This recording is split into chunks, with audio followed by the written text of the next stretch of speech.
तर अधिवेशन गाजलेल्याचं काय काय नेमकं घडलंय तर त्या संदर्भातल्या देखील टॉप 9 बातम्या आपण बघूया। 16 ते 21 डिसेंबर दरम्यान होणार नागपूर येथील हिवाळी अधिवेशन। विशेष अधिवेशन संपताना सरकारची घोषणा। राहुल नार्वेकर पुन्हा विधानसभा अध्यक्षपदी, इतर कोणीही अर्ज न भरल्यानं बिनविरोध अध्यक्षपदी निवड झाली आहे। राहुल नार्वेकरांच्या नेमणुकीला ठाकरे गटाचा विरोध आहे।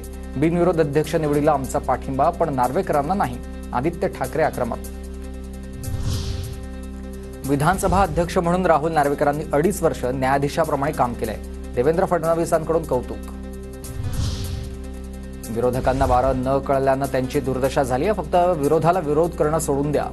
उपमुख्यमंत्री शिंदेंचं विरोधकांना आवाहन आहे। तर नानांच्या कमी मताधिक्यावर देखील शिंदेंची कोपरखळी।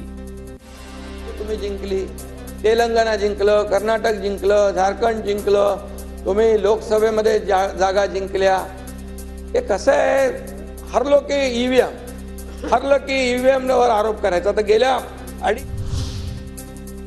अध्यक्षपदासाठी नार्वेकरांमध्ये नेतृत्व गुण, त्यांच्या कार्यक्षमतेची हित पोच पावती आहे। तर विरोधकांनी नार्वेकरांवर पातळी सोडून टीका केली, पण त्यांनी न डगमगता निर्णय दिलेला आहे। अजित पवारांचं वक्तव्य। जयंतराव, माझं तुमच्याकडे बारीक लक्ष, पण तुम्ही प्रतिसादच देत नाही। विधानसभेत अजित पवारांचं वक्तव्य।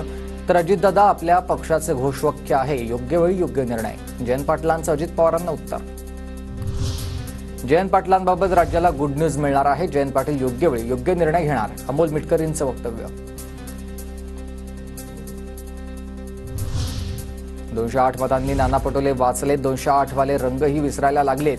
शिंदेंसह अजित पवारांचा टोला। माझ्या विजयाची इथे टिंगल उडवली गेली। जनतेनं दिलेल्या मतांची इथे टिंगल उडवली गेली। नानांची उपमुख्यमंत्री शिंदे आणि अजित पवार यांनी केलेल्या टीकेवर प्रतिक्रिया। राज्यपालांच्या अभिभाषणावर ठाकरे गटाचा बहिष्कार। बेळगाव प्रश्नावर ठाकरे गटाची भूमिका। कर्नाटक सरकार अन्याय करतंय, सुनील प्रभूंचं वक्तव्य आहे।